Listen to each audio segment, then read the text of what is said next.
There's a YouTube show full of fun facts you need to know. Carl rings the bell and the members show to the GMP Morning Show. Featured guests will come and they will blow your mind. The audience will do so in kind. The little vanity mixed with some insanity on the morning show with GMP. Good morning, Portugal, and I'd like to welcome you to another fantastic day. Hey, Gumpers.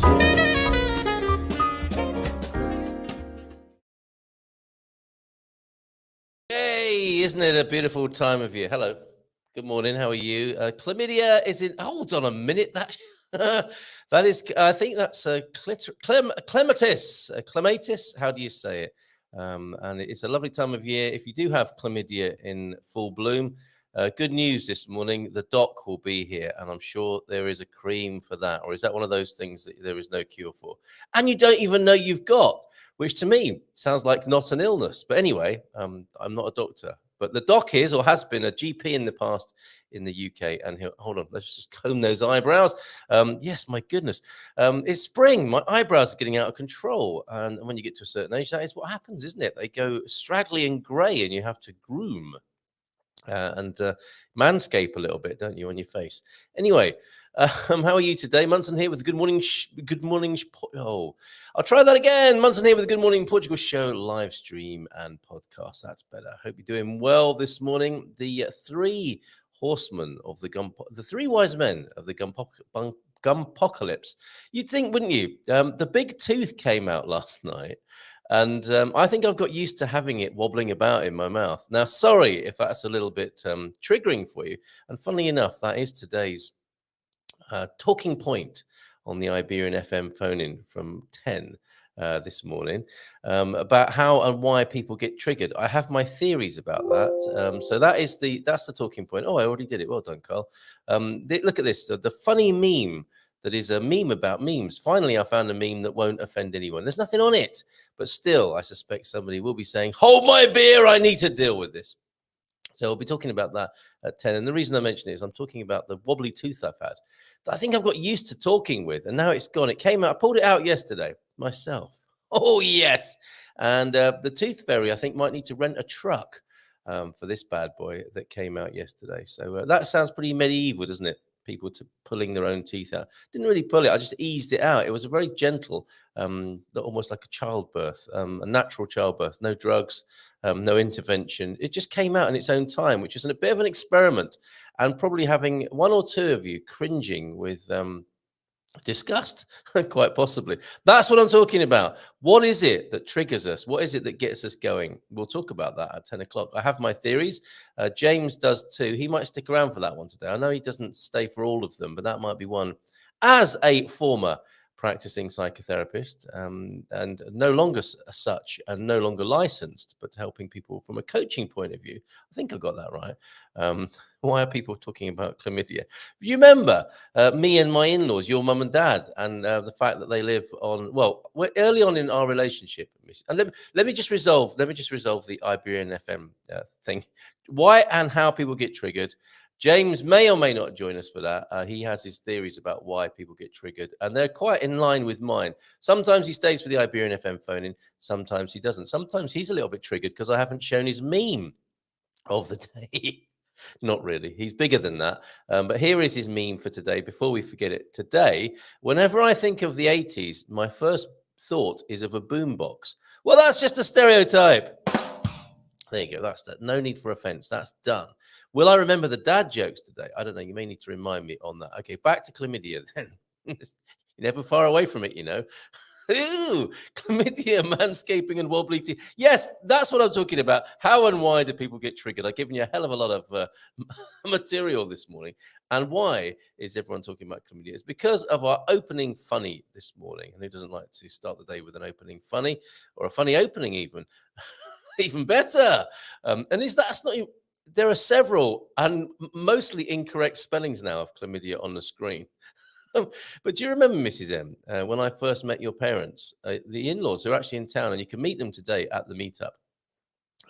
They live on Camellia Close, and I might have been a bit nervous meeting them, and I did make the joke that they lived on Chlamydia Close, which you told them early on in our relationship, and I'm not sure that set me off on the best possible footing with your parents. I think they still remember that and are not well, quite frankly. It's not one of my proudest son-in-law moments. Woo, got there in the end, eh? Cheers, James. So who's in this morning? Chris, thank you for your kind words.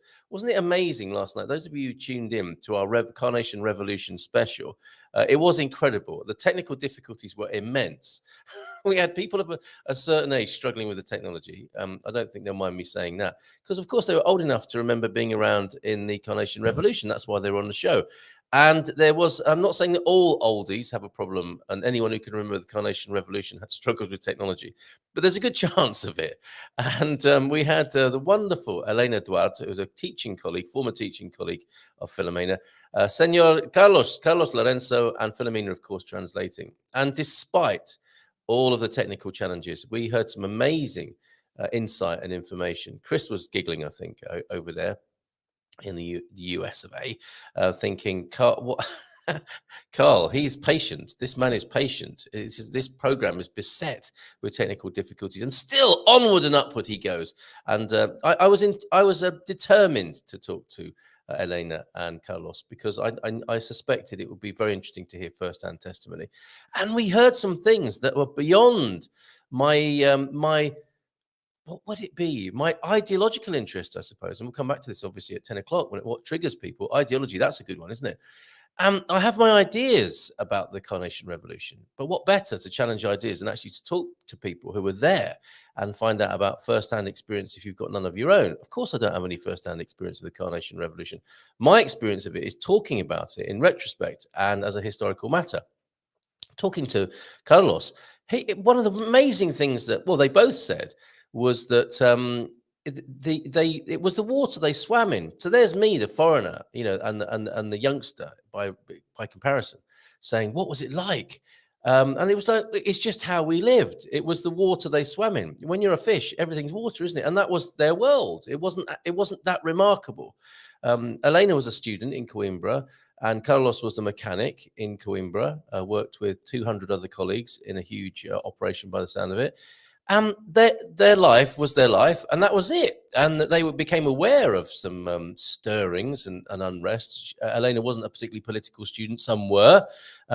They avoided the political police, who are also trained, funnily enough, in one of the departments of the university. The secret police were being trained there.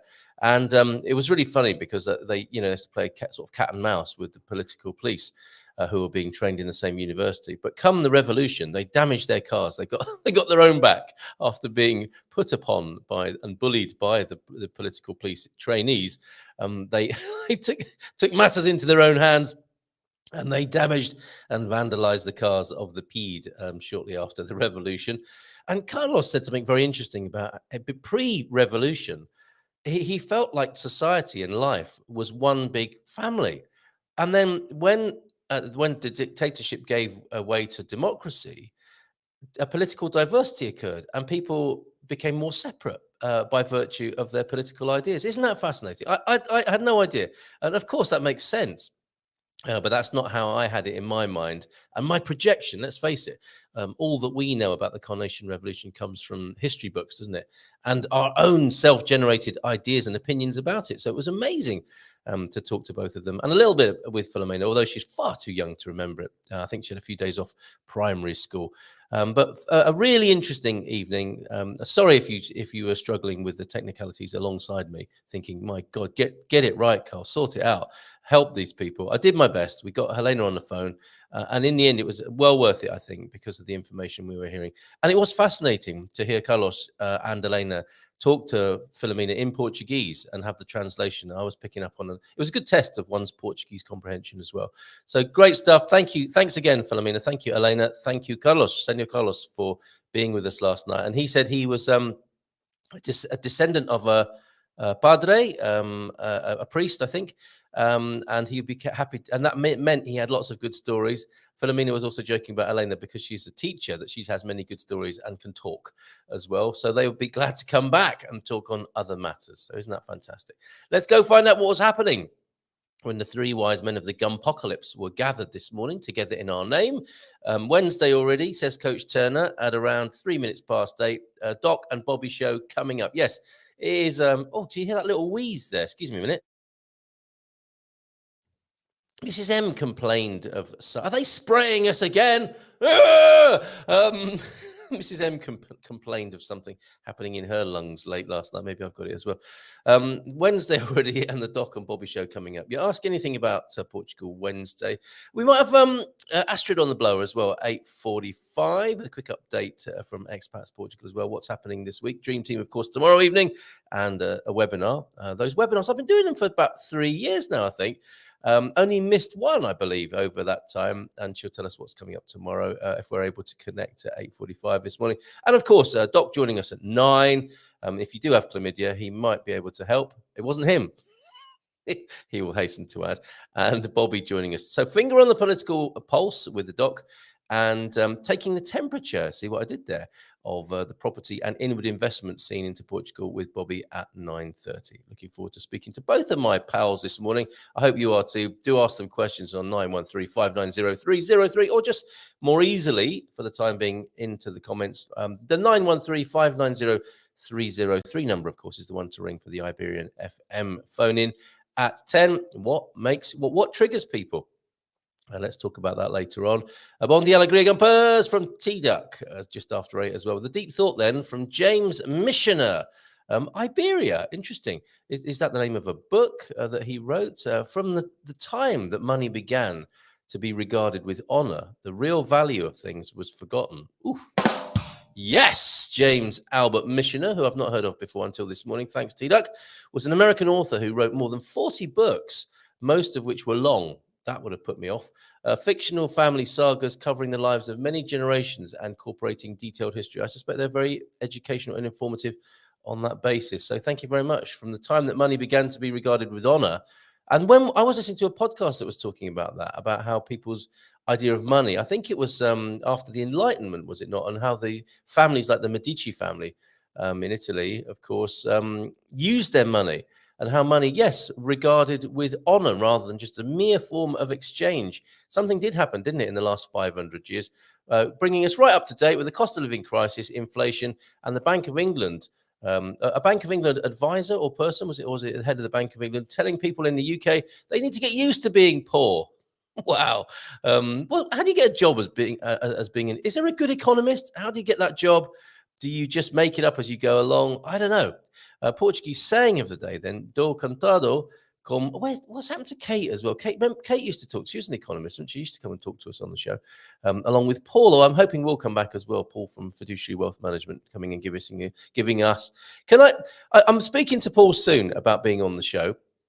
The Iberian FM part, actually.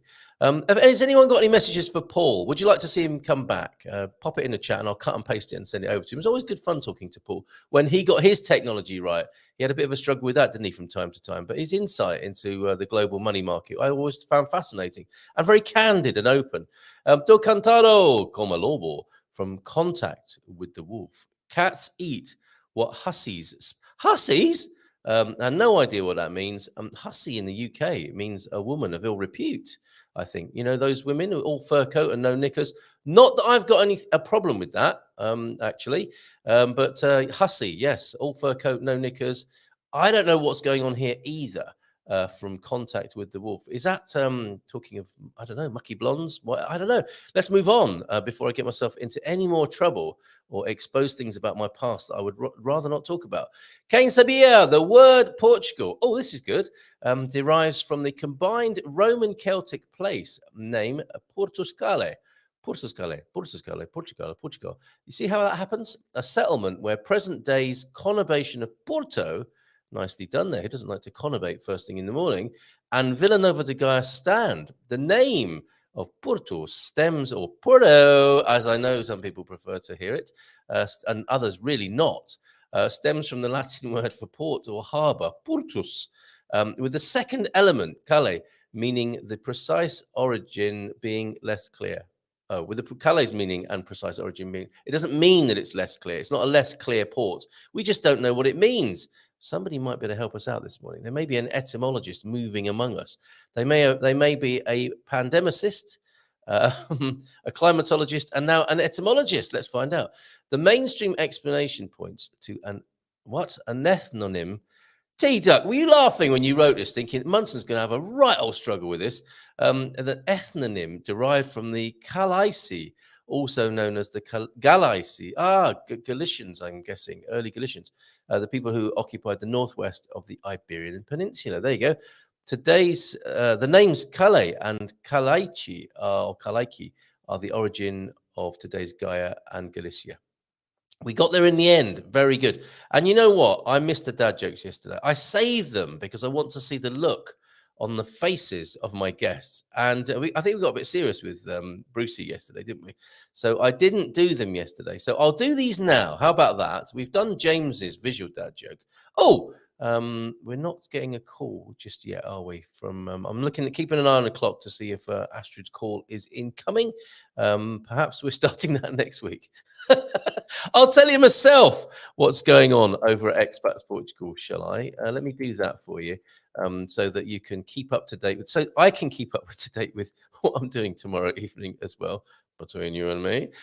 Yes, I will also give you the link if you want to sign up for Expats Portugal. We have a very close connection with expatsportugal.com. Of course, they handle all the professional bits and pieces of moving to Portugal, all the wonderful people you need to speak to, and many of whom are well spoken of by our community here, the likes of EI, Assessoria Imigrante, Nunu, of course, Global International Relocation, a whole illustrious list of companies and people who it's great to work with. The one-stop shop, if you like, for moving to Portugal.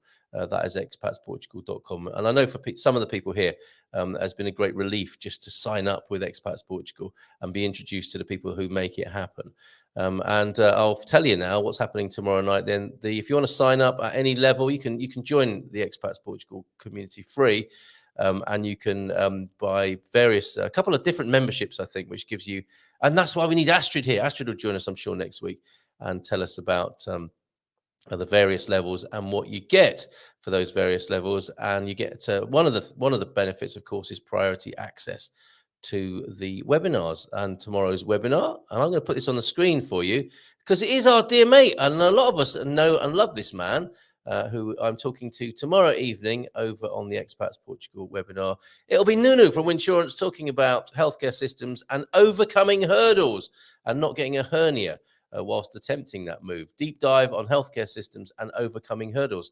Sounds like Nunu's done an elaborate presentation for us on that, and I'll be fielding the questions, the Q&A thereafter. So there you go. Sign up for expatsportugal.com with the link on the screen. That's not very helpful for the podcast listeners, but it tends to be in the sleeve notes as well if you want it. So join me and Nunu tomorrow night from 7:30 and from around 9, just after sometimes, because those sessions, you get a lot of questions, and I like to have a little comfort break between the two sessions, but I like to give people excellent value for money and time as well. So join us for the Dream Team from 9 o'clock, where many of the wonderful people who you will meet by working with Expats Portugal are actually available to answer questions on the Dream Team session as well. Good stuff.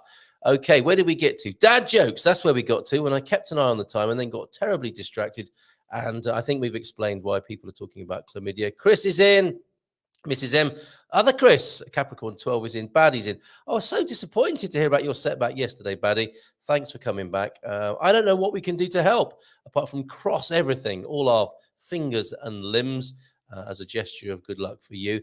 Portugal's son, like that smash button. He's in. Antonio F is in. What did you think about the session last night, Antonio? And, excuse me. What's going on with us, Mrs. M? Yes, Chris, I loved Michener's Hawaii. Oh, does he have sort of one-word books then? Did he write Iberia and he wrote Hawaii? But the early chapters were tough to get through, as I remember. It was a long description of lava flows that eventually formed the Hawaiian Islands, some of which are called Ropey Pahoehoe. Can you guess why I know that? I'll explain later, because we do have Astrid joining us now on the screen. Let's give her a nice big round of applause. Good morning, Astrid. How are you? I'm well, Carl. I'm in the car. I can see that. Where are we going? Where are we going? Are we going on a road trip this morning? No. I've just done the school drop off, and now I have to take my other daughter to the doctor. So I will not keep you. Oh, bless her. Okay. I won't keep you. Morning. Yeah, and I can imagine. I've got to speak to Carl now. Oh, Mum! So we will not keep you here. I have previewed tomorrow evening session with Nunu. Deep dive on healthcare systems and overcoming hurdles. Nunu's great, of course, and the Dream Team session thereafter. So I've let everybody know what's happening tomorrow evening. We haven't spoken for a while. What's going on at Expats Portugal? It just keeps getting busier and busier, Carl. Pardon? Good for you. Sounds great. Yes. So the interest in people moving to Portugal is just continuing to grow. Brilliant. There are exciting things sort of in the pipeline. We're doing more and more live sessions now as well with catch ups in person. We had a great one last week with the team and all of our volunteers. Because excellent. now we have a lot of people who use Expats Portugal for their process of getting their visas and helping with their move and getting guidance and finding community and all that kind of stuff. And when they finally land here, they actually continue volunteering and helping with people with their move. So we've got Trevor and Shannon, of course, and Hank and Connie, who are all part of the forum team and doing online meetups and things like that. So that's the biggest compliment, I think, when people want to donate their time. It is, isn't it? And give back. It definitely is a thing with Expats Portugal. People who've were originally clients and have used the services, and I name checked a few of the companies earlier on. But then once they've got here, they want to share their experience, and which is a fantastic source of information. Yeah, it is. That's right. So shout out to Trevor and Shannon, and we call them Conch and Honey here, and I think you know who we're referring to. And they, of course, host a meetup, don't they? An online meetup. Once a month as well.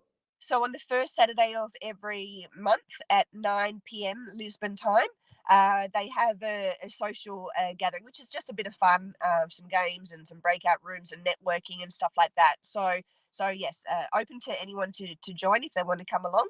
And anyone can find the details on the Expats Portugal website, which I believe they can find through your site too, Carl. Is that right? Look at this. You're on the first page. You're on the home page. You just click on the Expats Portugal link. That's easy to find us through Carl's site and come and visit. Join us as a member if you can. That'd be great.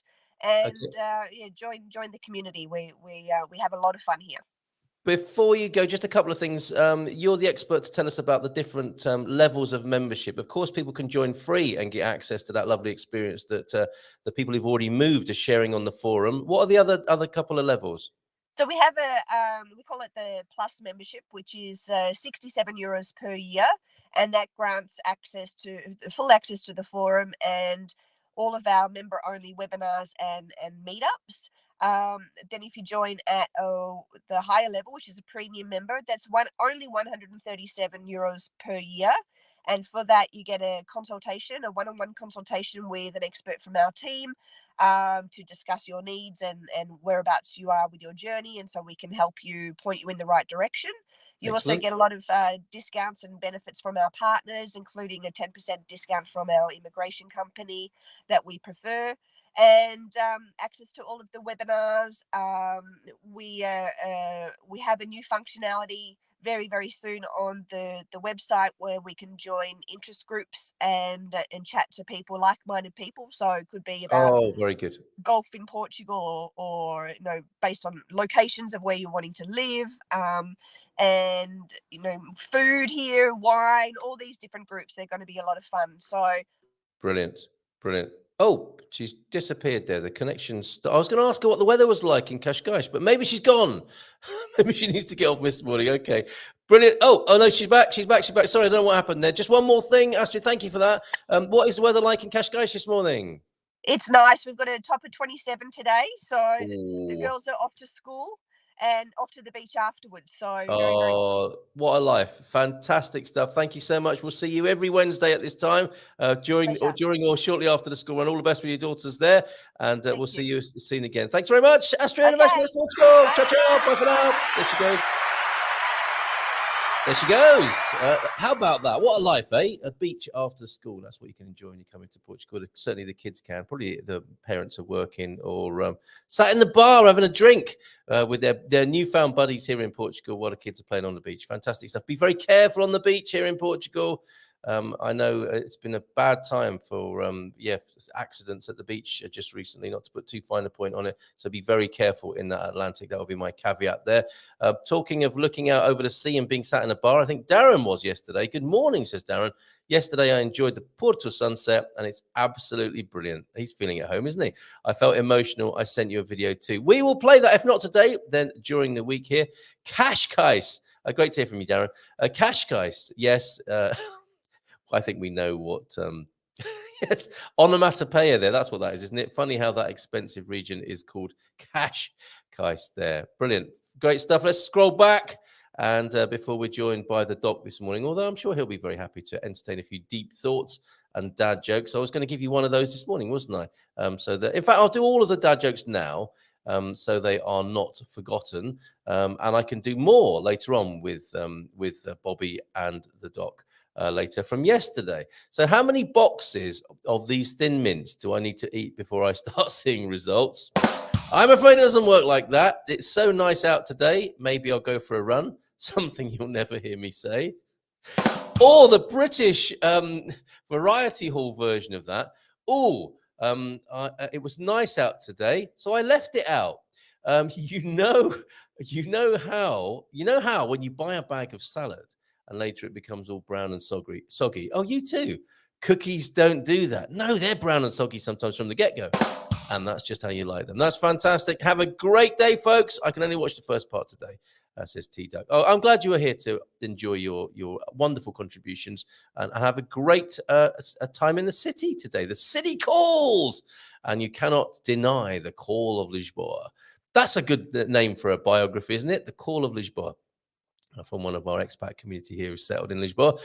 God squad tip of the day, then athletes and particularly sprinters rely on strong ankles to transmit their power to the track. That's an interesting way of looking at it, isn't it? They use a range of exercises to achieve that. A couple we've looked at already.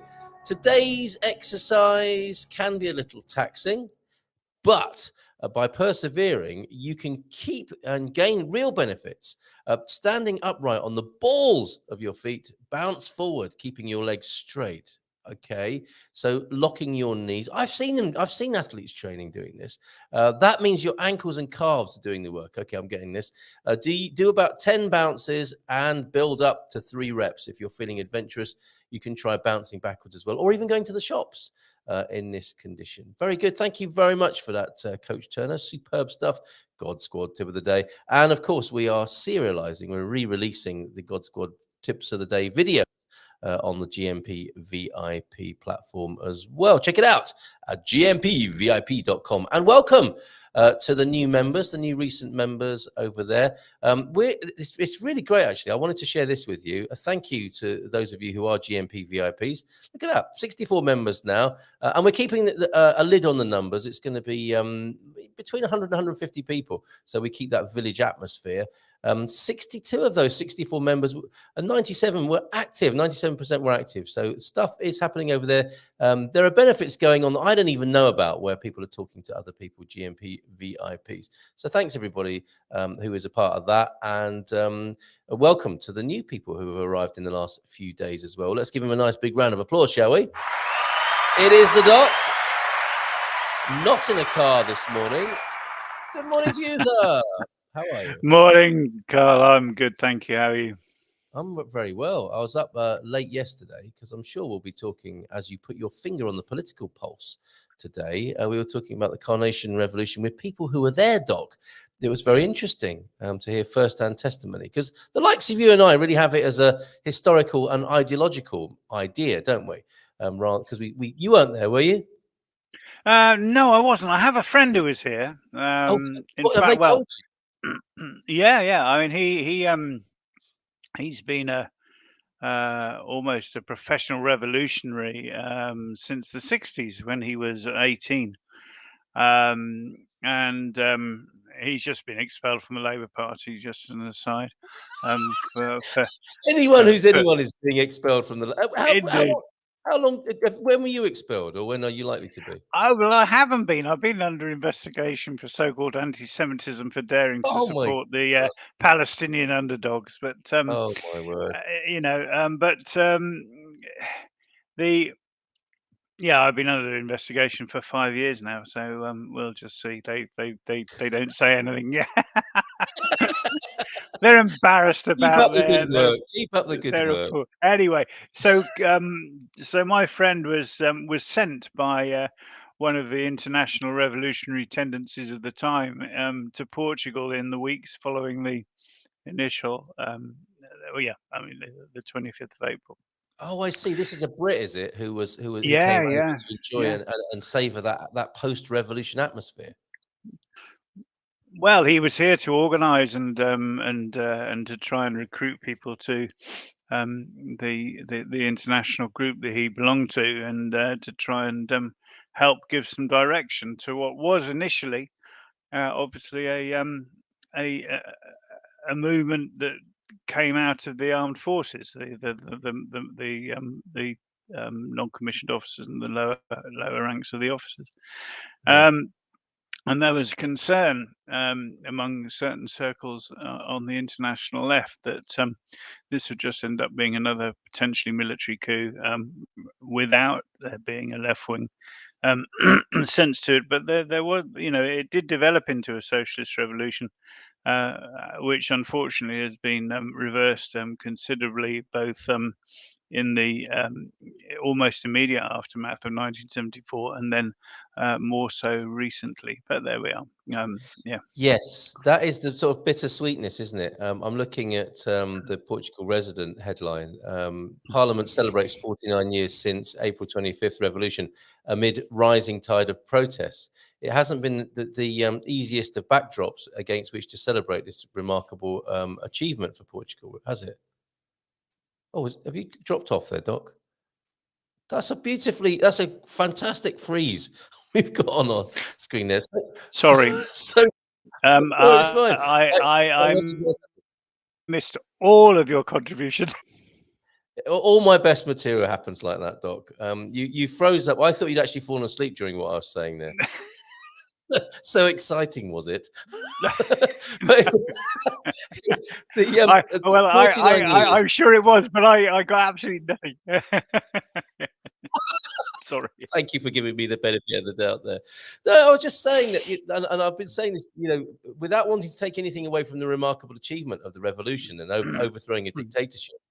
The backdrop currently, the contemporary backdrop is not the best, is it? But Portugal, it doesn't stand alone in that. Of course, around the world there is a great sense of political uncertainty and turmoil. How do you see that? Well, there's this constant tension, as everywhere, between the culture and the will of the masses, the people, the workers, however you want to describe them, and the state. So, Yes. the constitution of Portugal is still committed to working towards a socialist state, Yeah. and that reflects the will of the people, and it's reflected in Portugal, even though it's a relatively poor country in Europe. It's reflected in the care that it takes of its environment, the fact that people get 14 months salary a year instead of 12. It's a kind of to reward the workers. The fact that there's still a fairly large following of trade union events. And when the trade unions have rallies for May Day, they're pretty large. But at the same time, you have a neoliberal state, regardless of which party is in power, with huge amounts of profit going into the pockets of large corporations. You have a a dichotomous view steady.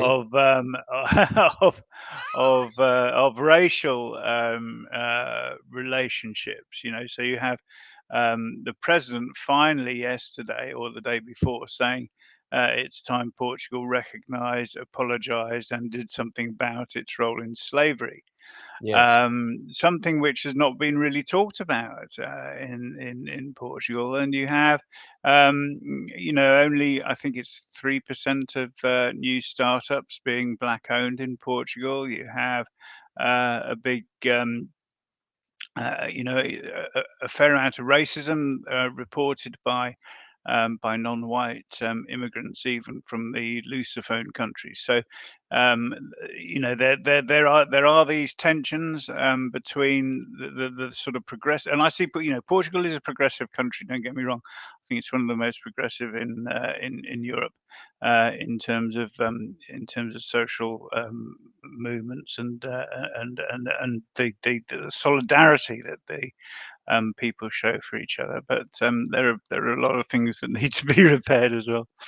So true, so true. And some might say it's poor because it is a socialist country, but your theory is that it's the dichotomy, the fact that we've got this neoliberal backdrop, and of course that is the leading impulse of the EU as well, isn't it? And so there's a tension right there. The constitutional requirement for Portugal to be a socialist country, as set out by those people around 49 years ago, within a global or certainly continental backdrop of corporations running things. That's that pretty much nails it, doesn't it, of what's going on in Portugal right now? Well, it does, and many, you talk about this question. Well, is it poor because it's socialist, or is it socialist because it's poor? And if you look at the prevailing economic view of not of socialist economists, of economists globally, one of the problems is a failure of demand. So there isn't enough demand for goods, but workers can't buy goods if they don't have enough money. They cannot, unless they have credit, which of course helps the ruling class as well in terms of extracting huge amounts of money from the That's been pockets of going on, workers. isn't it? Yes. Yeah. Yeah. So it's it's not socialism. It's not high wages that lead to poverty. In fact, if you look at the proportion, I think I mentioned this before 1 or 2 times, the proportion of GDP that represents that goes into profit as opposed to wages has been rising. It just keeps on rising. Yeah. And and that leads to poverty. It leads to decline in consumption, a decline in demand.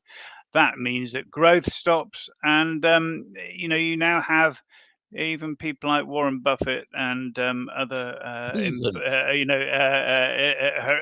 horrendous supporters of this regime who say that the problem is greedflation. Inflation is being driven by not by wage increases, but by profit increases, by the Very interesting. yeah, and that's what's causing inflation. And whether you're left or right, which does feel increasingly like quite a primitive label in a nuanced age, but for better or for worse, there we are. People do seem to agree on both sides of the chamber or the mind, whichever way you position it, that the wealth, this extraction of wealth is going on.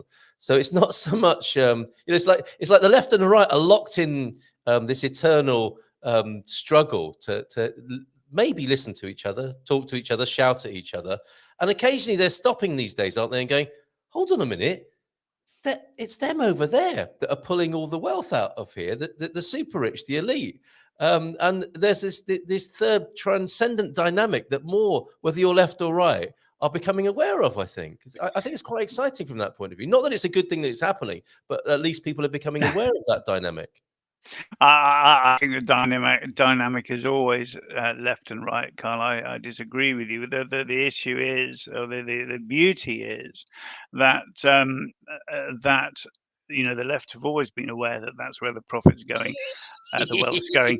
And the right wing have always been aware. It's the people in the middle, within the working middle class, who have been led to follow and believe what the right has been telling them for 100 years, 200 years, who are starting to realize that the left have been right all along, and that's what's leading to the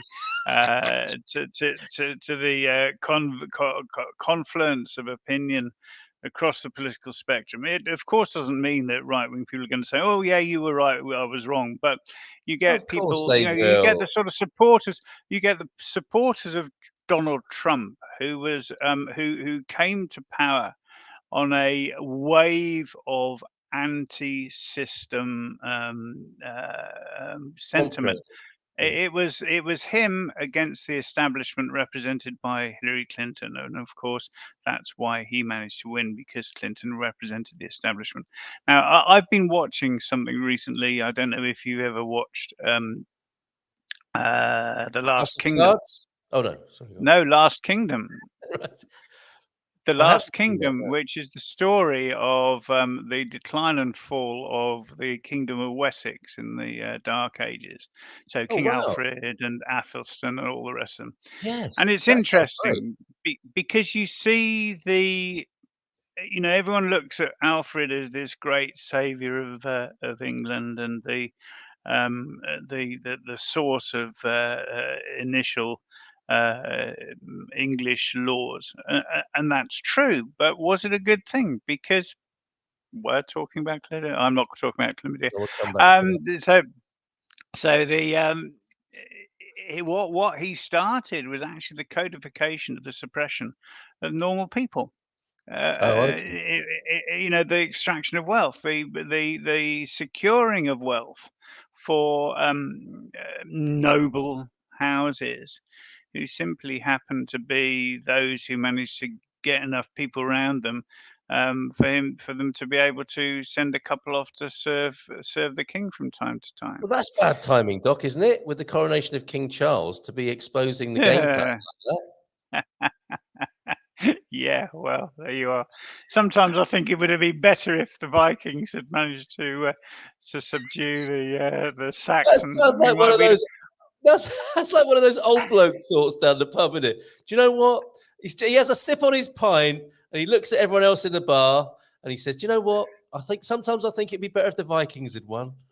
Absolutely. What's he my stepdad We would might have have, said. it might have been it might have been more violent, but it would certainly be more honest. And the outfits would have been so much better. Come on, let's face it.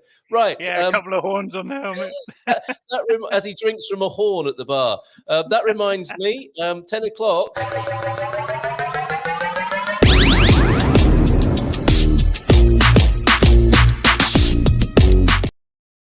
It always gets a bit triggery when the doc's around, but that's part of his job, I think.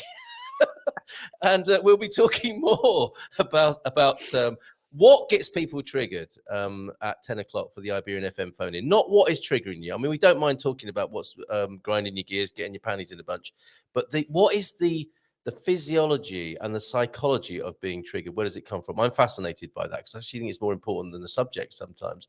What is the mechanism of that? So we'll come back to that. And if you find yourself getting triggered by some of the political ideas being shared this morning, you might like to join me at 10 o'clock. Talking of political ideas then, Doc, and this fierce dynamic in the political sphere, the tensions. And interestingly, one of my correspondents last night, a guest, said they felt that during the dictatorship, there was a much greater sense of family. And then when all this democracy business came along, it divided opinion and people were less like a family, which is a fascinating insight. And another mirror of the times, I guess. Right-wing gathering in Lisbon. You mentioned Trump. He's been invited. Bolsonaro is on his way. The number 2 of Italy, the number 1 of the right-wing party in Spain, coming to be the guest of Chega party leader Andre Ventura. This is an interesting development in Portuguese politics. You weren't expecting to see that, were you, in this country? Well, yes, I was, because cool. one of the things that the ruling class do when capitalism is in crisis Oh, is to try and divert, divide the working class.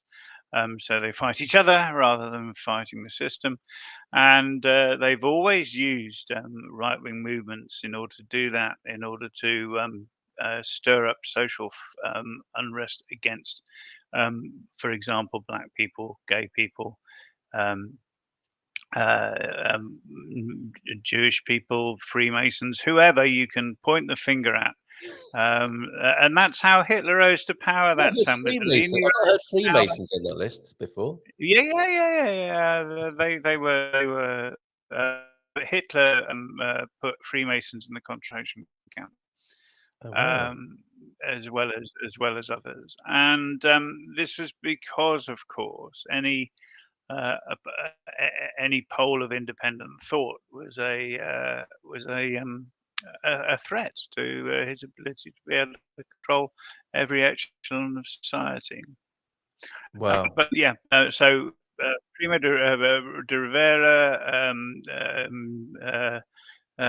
Salazar, Mussolini, Hitler, they all used populist right-wing organizations that were used to divide the working class, and to ensure that they managed to get to power. And the rise of Chega is the same as the rise of the populist right everywhere else, and it actually reflects a failure of the of the left and the workers' leadership to provide a tangible way forward. Yes. Well, and I imagine it's fairly easy to get funded, isn't it, as an extremist, if to come and agitate. If you're let's say you're an ex football pundit, quite popular among the people, and you want a few bob to start peddling your political ideas. And let's face it, it's the environment is susceptible and open, isn't it? Or the people are when they are under pressure. And they Yeah. might be emotionalized and more easily led to agree with things that are pretty awful, but because they feel so unheard. I think that's a dynamic that's being exploited at the moment. People don't necessarily feel heard or feel represented politically, and might end up joining a more extreme party than they would in other times, perhaps. Or is he frozen up again? Again, more of my best content, and then he freezes up when I say something really profound like that. And I've noticed I've spelt his name wrong. Maybe that's why he's got the hump with me, and he keeps freezing. I've changed that now. He is Thompson, not Thompson. And interesting point, Pete. There, so it goes back beyond King Alfred. Was it the same King Alfred who burnt the cakes? The super rich have always existed Yeah. in terms of the Etruscans, the Egyptians, Romans, and Limeys and Yanks. But when the wealth disparity is so great, there tends to be revolution. So who knows? Maybe 50 years after the Carnation Revolution, it's going to be a spicy one next year. The backdrop, I don't think, is going to get any milder. There might be some other kind of revolution, but of course, our the super rich seem to be, Doc, a little bit more transnational. They're beyond the nation states, it would seem now. That's a new dynamic, isn't it, for the modern times? It is a new dynamic. There are two things I'd say to that. I mean, Pete's absolutely right. However, if you look at the proportion of wealth owned by the masses, as opposed to the proportion owned by the super rich, have become more and more wealthy. Even in proportionate terms. So okay, there were emperors who covered themselves with gold, etc. But actually, if you look at their control of the resources available, it wasn't as high as the proportion of the control resources available now that the super rich enjoy. In terms of the nation state, of course, the nation state is a fairly not totally new dynamic, because of course Rome and Egypt, the empires, were effectively nation states. But after the collapse of the empires and the invasion of Europe by Germanic and other tribes, nation states totally broke down, and leaders were actually the protectors of wandering bands of people, rather than people who were based in a particular place. So that's why in the early days, kings were described of kings of, for example, king of the Angles as opposed to king of England, Ah, because okay. there were kings who coexisted in the same space, but were kings of different peoples. Yes, yes. That's incredible, isn't it? And we have the mechanisms now to do that again, don't we? The nation state does seem to be quite an old-fashioned idea in an age where we have the blockchain, and you're ascribed a nationality by virtue of dropping out of your mother in a particular place, Yeah. and that's Well, quite. unless they decide that they're going to deny that, because that happens as well. Oh, You what have you're not allowed? Oh, in you have America, yeah, yeah. illegal unregistered births. Yes. They're illegal because the mother was an illegal immigrant, and therefore they're not Oh, I allowed. see. Okay, so it works And this both happens ways. around the world. Yeah, yeah, Yeah, but we could. I mean, we have the technology now, don't we, to choose our nationality and be and be actually courted by nation states and yeah, corporations, God yes, forbid, to be part of their megacorp wherever you live in the world. I mean, the blockchain allows for that, for example. I know it's a bit of an abstract idea, but yeah. it is quite a primitive thing, isn't it? To just be, you get a flag and a boundary as soon as you're born and pay and tax. and a permanent tax problem. Yes, I mean, exactly. the Americans, understand this very well, Don't they? being taxed on all their wealth by the US, regardless of where they live. Exactly. And other states have a variety of the same thing. There are some enlightened states who only tax the people who actually live in the country that they're tasked with managing the resources of, but they're few and far between. What an interesting idea. Okay, you mentioned as well that the president had made reference to the past of Portugal, apologies, reparations, and so on. My question, cynically, and is this another thing a bit like the rise of right wing movements? To put this into the political pot at the moment, I'm not saying it shouldn't happen.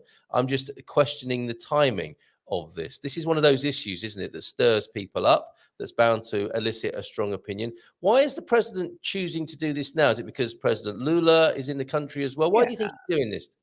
I think that's part of it. I mean, certainly, Lula represents a fairly hard left stream of opinion, which is great. I was so happy to see him elected, happy to see him here, and I'm sure that that's part of it. There's been a lot of talk of reparations around the Caribbean and the northern edge of South America, and I think both Spain and Portugal have clearly had a huge role to play in the enslavement of black people taken to South America, but also of indigenous peoples of South America as well, and Central Mm. America. And the international conversation has got to the stage where Portugal couldn't ignore it anymore.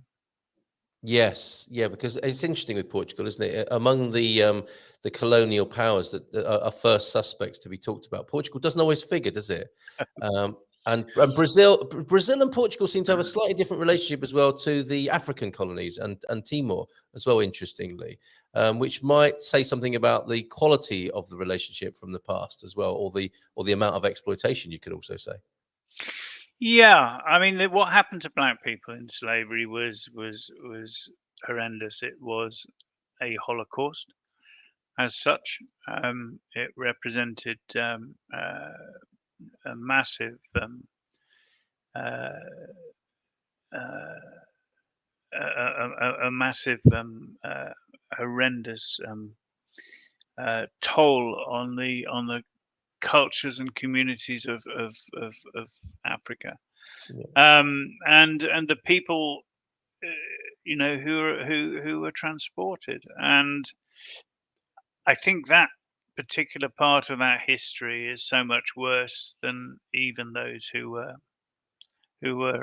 afternoon, even those who were enslaved in their native lands. It was a different experience. Yeah, Yeah, absolutely. So it's on the agenda anyway. The president has positioned it, and this will be part of the, I guess, the higher temperature conversations that will be occurring politically now as we head towards the 50th anniversary of the Carnation Revolution. Quite amazing what's going on at the moment. Do you think that gathering, Ventura's gathering, is going to take place, or is it just a bit of saber rattling and something to stir things up a bit? I think we make a mistake if we underestimate the danger of Jaeger. Yeah, of course. And what they could do in terms of political and social damage. Yeah. Okay. A few comments to bring in this morning. A quite quiet crowd. That does tend to happen, I think, when you're on, Doc. Tackling some of the heavier duty matters of life and the politics as well. And don't forget, you can let off steam if you want to at 10 o'clock on the iPeriod FM phone in. We're actually talking about why and how people get triggered, as well as any triggering that you want to share with us. Oh, going back to Michener, I don't know if you're a Michener fan. We had a deep thought of the day from him. Chris, loved Hawaii. And James responds, I thoroughly enjoyed Centennial. He must have one-word titles for his books by the sound of it. That's how he writes. Focused on the Colorado area, he started with the impact of slime molds on the origins of life in the area. That must have been quite a difficult pitch to the publisher. I'm thinking of writing a book. It's a really long one, and it takes into its compass the impact of slime molds. It'll never sell. I think you can only write that sort of book when you've written a couple of bestsellers already. So thank you for that, James, and to Chris. Bon dia, Doc. Sorry to have missed a bit of you. Which bit? Tractor chains in the dew. That might be the name of Pete's biography. Anyone want to tell me what the name of their biography will be? That's Pete's, possibly. Tesla tractor chains in the dew, possibly. Would you say that assets have become unaffordable for the majority? I think it's something. Bobby O'Reilly will be joining us at 9:30. He talks about this, of course. Affordable housing. That would certainly be one asset that's become unaffordable for the majority. Well, you can't own an asset unless you've got spare capital, and most people, due to the decline in wages and the has been a medium-term thing, and then the short-term recent cost of living crisis have if they had assets, they've had to sell them and liquidate them in order to continue to live. So they go into the hands of the wealthy at a knockdown price. It's just appalling. It is. I can't agree. I think this is something we need to bank for maybe a post 10 o'clock. This could get eggy. I can't agree that there is a hierarchy of racism, as Diane Abbott suggested, and thank goodness the remnants of the Momentum movement have been swept away with their terrible skew on socialism. Corbyn et al. Were always destined to be to the dustbin of history, as I'm sure Doc would agree. As I'm sure Doc is not agreeing. So maybe post 10 o'clock. Do you want a quick response on that? I don't want to mute you. No, as it were. I won't dwell on it, but I think Pete's wrong. Diane Abbott's clumsy. She's an exceptionally intelligent woman, but she's clumsy, and that was a very clumsy remark. Wasn't it just? But it did warrant and deserve discussion. Which is the problem, I think, the great problem we have, isn't it, in our possibly in our world, but and then her backing out so rapidly, reversing out of the cul-de-sac at great speed, like in an action movie, with a hastily issued apology, obviously helped by PR people. I don't think that helped either. And we need to be able to discuss these things, don't we, rather than have these very brutal means of dealing with people in this way and dealing with ideas, more importantly. The brutal dealing with ideas in that way was not helpful. But thank you, Pete. Nonetheless, we have David, government interferes in housing too much. That's why it's unaffordable. That might be a good point to welcome Bobby O'Reilly onto the screen to talk about this. Nice big round of applause. Bobby, good morning to you. Bon dia. How are you? Bon dia. Morning, Bobby. How are you? Where are you this morning? All good here. here in the capital. Sorry? You're in the capital. I see a familiar backdrop. Yeah, I'm in the capital, Arawaida here, yeah. Yes, and how are things going? Let's check in first of all. I was with you at Herdad de Mayo last week. I had a great time. The weather was fantastic. You were entertaining the Portuguese press, the specialist press from the property world, and I think some TV people. How did it all go? Yeah, it went very well, actually. We got some great press out of it. There was a lot of good articles written, etc. And we had a very big uptake even in the following few days, straight away afterwards. So the marketing suite got very busy, and we sold a few more houses, more or less straight away. Yes. And to Portuguese people. Oh, fantastic. Yeah, well said. Now, it's people are thinking, my God, the Marxist and the property developer are on the screen together. This could go really badly. Let's watch this and see what happens. But the funny thing is, when you two are on the screen together, there is an outbreak of something much more important than the politics, which I think is the humanity that you bring to the conversation here, rather than fighting it out over the political ideas. That's never happened here. And Bobby, you have I think you very unfairly, and our show very unfairly got described as Good Morning Portugal. We're on Spain Speaks. We're being spoken about on Spain Speaks, and someone said, oh, it's just a program for rich people buying really nice houses in Portugal. I mean, that is so us. If they watched the last half hour, you really wouldn't think that with the doc. Of course, we talk about lovely houses. There are lovely houses in Portugal. And I think you can get unfairly judged, Bobby, as a investor, global investor, working with other global investors and a property developer. And you have this amazing social conscience, I think, as well. So I'm not asking you to defend that, but you might want to comment about it. Yeah, I suppose, as was said earlier by Doc, there's different requirements for different housing requirements right across the board. But like what we're trying to do is create, as you know yourself, sustainable housing going forward, and that basically we're trying our best to allow local people to be able to buy them by the structure of how they can buy them from plan with how to say, very short, very small amounts of money on the CPCV, 10%, for example, on the CPCV, and the bank then to finance and completion and with one reinforcement. So, we're doing what we can to help people buy. But as I said before, I believe that there's a political situation where the government themselves need to start looking at the housing requirements, the housing needs, the local needs, and the need to incentivize people within those areas to be able to buy them, and to incentivize developers as well to bring investors to these areas.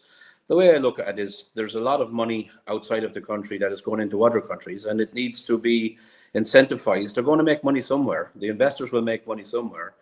And by incentivizing them into Portugal, it's only going to help alleviate the property situation that we have as it stands at the moment. Quite well said. I'm seeing this, and you sent me some very interesting data, sort of industry data. Is it fair to say that people who might be thinking about investing in Portugal are having second thoughts? We still have this confidence problem that's perhaps growing. Yes, for sure. There's like one of the articles. There's one investment company that's basically parking 490 million euros right now, based on the situation that we find ourselves in, and that's just the uncertainty of our investors' welcome here. And what we've had in the past, you've had investor programs that did bring in a lot of investment, done fantastic things in this country, brought a lot of money into the government's coffer, 6.9 billion from the Golden Visa plan, which was actually around 12,000 units total. So how would you say, the screaming that the foreigners are increasing the price of houses is not true. What's increasing the price of houses is there's not enough housing, and that needs to be addressed. As far as I'm concerned, unless the political situation turns into, let's say, welcoming investors back into Portugal, they're just going to go elsewhere, and they'll benefit from the investment rather than Portugal will. Yeah, and it doesn't have to be either or, because I'm still seeing the Golden Visa being the whipping boy of all of this, and it's such an easy game to play, isn't it? Is the government? So it's not us. It's like, you know, these wealthy investors, and people fall for that. And it doesn't need to be either or, does it? And that's the way it's being played. Would you agree, Doc? Well, it's very difficult. There is no doubt that the influx of capital investment by wealthy overseas migrants puts up land and property prices. It's that's how the market works. And if you don't in some way intervene as the government, then that's what happens. There'll be a pricing of people out of the market. So you have to have rent controls. You have to have some way of subsidizing housing for the lower end of the market. I totally disagree with David Durham's comment earlier about government gets too involved in housing and that's why housing is so expensive. The lack of government getting involved in housing in various parts of the world, including America, leads to the appalling substandard low-end housing that you see. And it led, of course, in the UK before the war to the appalling slums that we had to clear after when the ones that Hitler hadn't cleared for us. So you have to have minimum standards and price controls. Otherwise, you end up with homeless people sleeping under motorway bridges. Yeah, and this is one of the policies you're very well aware of, Bobby, and you think the government should look at, right? This is balanced approach. The ideas are there, aren't they? But we're not getting the ear. I mean, we are trying to do this in our own way here. Is have some sort of representation as foreigners. Some of us foreign investors, some of us with different and new ideas from our countries of origin. But it's falling on deaf ears at the moment. But could you elaborate a little bit on that, Bobby? How you see it? You know, I think there are some success stories from Ireland, aren't there? Yeah, the government actually the Irish government has just announced that they're actually going to build, they're going to basically hire developers to build housing for a local market because there's such a shortage supply there as well. But they're incentivizing the builders themselves by actually giving them discounts or tax incentives to basically shorten the tax that the builder would normally have to pay. Like the what we call the VAT, if you like, on the construction cost in Ireland, but also making sure that the houses are sold at a fair price. So they set the price of what they can be sold at, and so by setting the price of what they can be built for.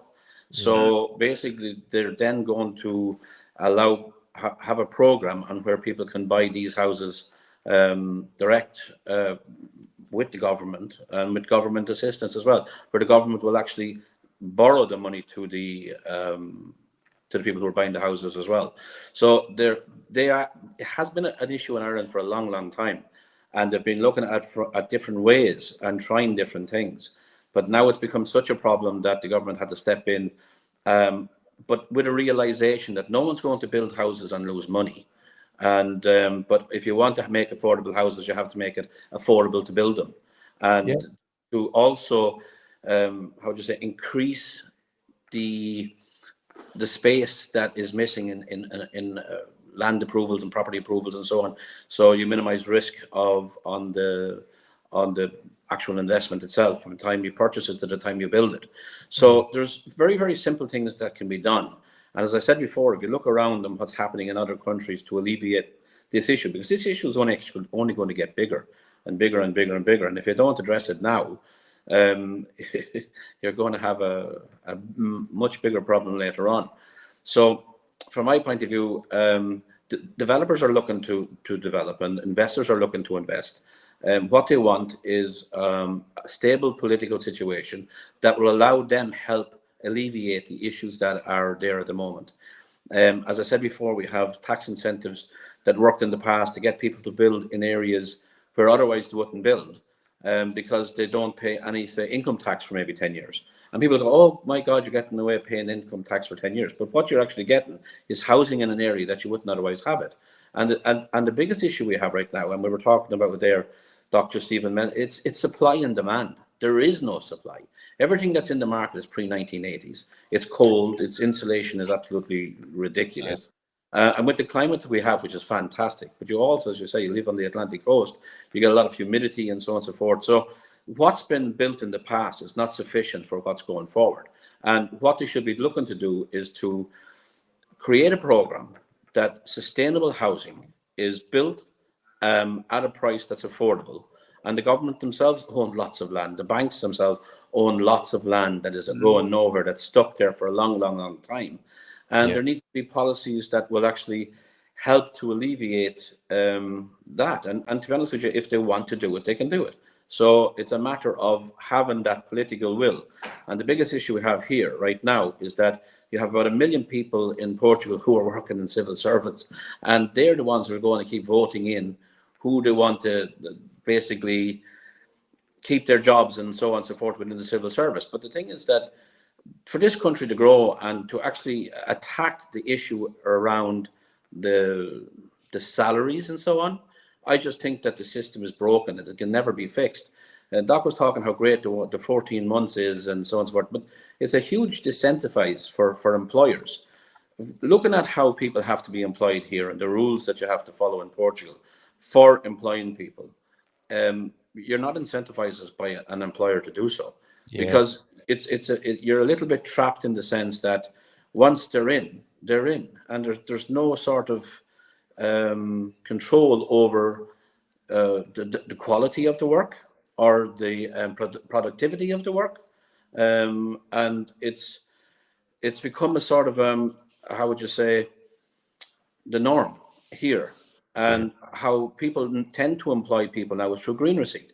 And the only reason to do it through green receipt is because they have control over their employers or over their employees.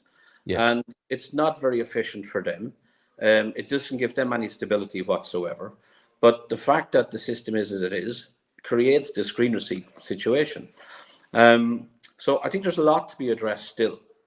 Absolutely, and it's not because there's a shortage of ideas. You're hearing great ideas, and I have to agree with you. I think it's a horrible place to run a business. Doc was bemoaning the fact that not many people, there aren't many people from the black community, for example, who start businesses. It's a horrible place to start a business. I mean, that's the systemic problem. I'm sure Doc could argue that it's a systemic racist problem, a racism problem, but there's also a serious problem with starting a business and running a business here that I wouldn't wish on anybody.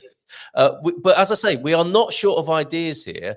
And as a seasoned political person, a campaigner, activist, Doc, how do these ideas get to the heart of government such that they might be acted upon? I don't know if you're frozen up permanently there, Doc, or you can answer that. Yeah, sorry, I'm having a problem with my connection, but I'll give it a go. I mean, okay, so there are a number of ways that ideas get into government. You get involved in a political party. You can promote your ideas. If people agree with them, they get voted as policy, and if you're lucky, they'll end up in the manifesto and end up as law. But that takes time. And the other way is having a best friend who's a member of the government. So that tends to help those who have good connections on either side of the aisle. I'm looking at Bobby's face. I don't think he's got time to become president. The sort of sorry, Doc.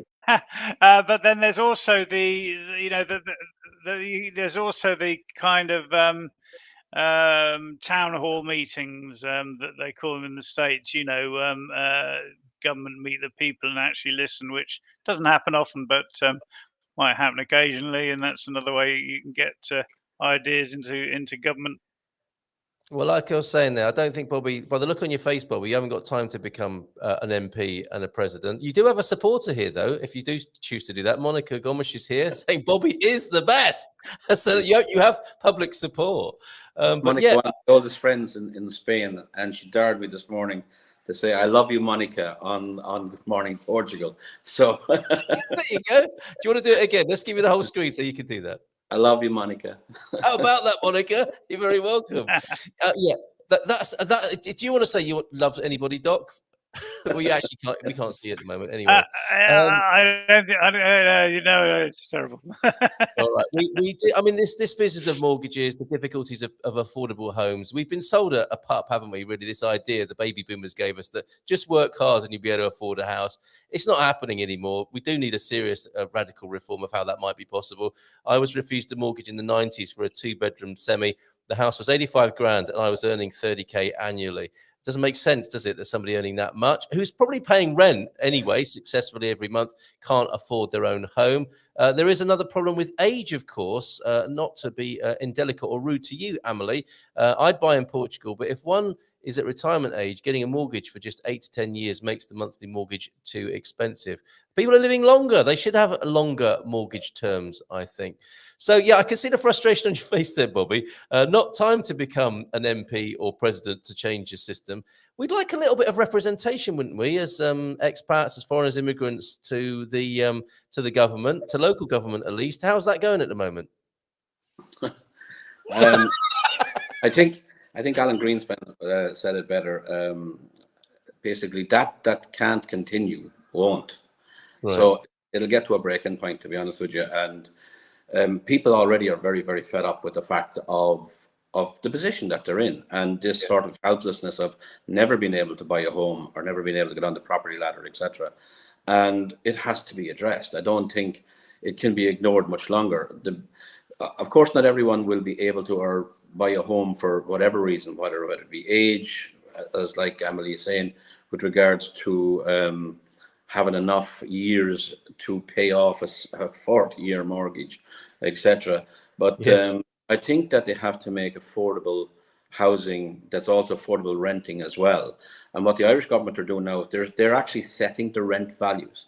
Up to now, the rents have gone crazy in Ireland, and I mean they're worse than here, because there was a huge shortage of, same problem, we weren't able to buy houses because the prices went out of reach of the multiples that the banks will use for lending. And then also the rents just followed, because where you have this dynamic of people not being able to afford housing, there's a lot of houses, investors that will buy the housing, and basically they will just keep increasing the rents.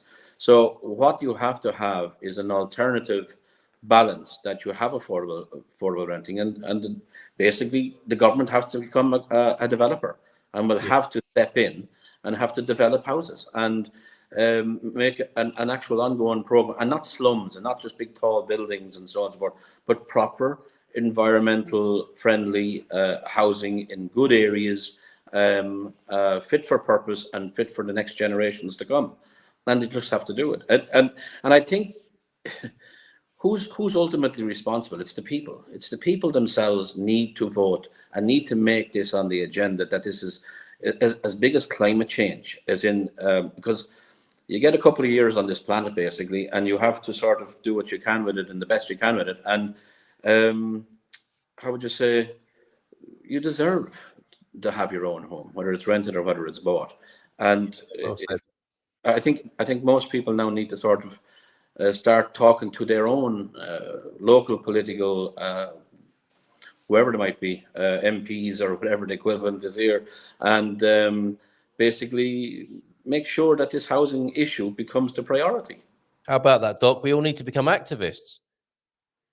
Well, I've only said that about 300 times since I've been on the show, that if you don't do politics, politics will do you. Did you say that? No one likes a Marxist telling them "I told you so." So forgive us that, won't you? we do have some other suggestions and comments. This is brilliant this morning. Thank you for that, Amelie. We also have an idea, quite a crazy idea from Andrew, Lord Gilchrist. If you can teach someone to build a house, you could solve homelessness. The governments need to hand out some land.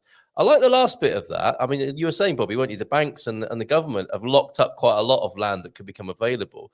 I think people are too busy, aren't they? The working classes are too busy earning a living as well as build their own home at the weekends. So it's a nice idea, but probably not to fit into the system we've got. Also, houses built from sustainable materials are essential as well. Pete responding to that, most of the people that build houses in a traditional and environmental way are dying out. Andy, their skills are being lost in favor of absolute rubbish like permaculture. Timber frame houses in a country with massive fire risk is not usually the best thought out solutions. What about that, Bobby? Skill shortage as well. That's not, is it? I don't agree. Actually, a lot of the timber frame houses are actually as fireproof as the normal brick houses or the constructional, what we call traditional construction. And I live in Araweda, where you have a lot of log houses, wood houses. Yeah. And I was talking to a very, because I would have had the same idea. Look at it and you go, what? You're building that in this country? Yeah, and actually the I think he called it the burn time was actually it took longer for fire to go through it than it did actually through the normal construction, the traditional construction. So I was quite surprised with it. It's treated, they're fireproof treated as well.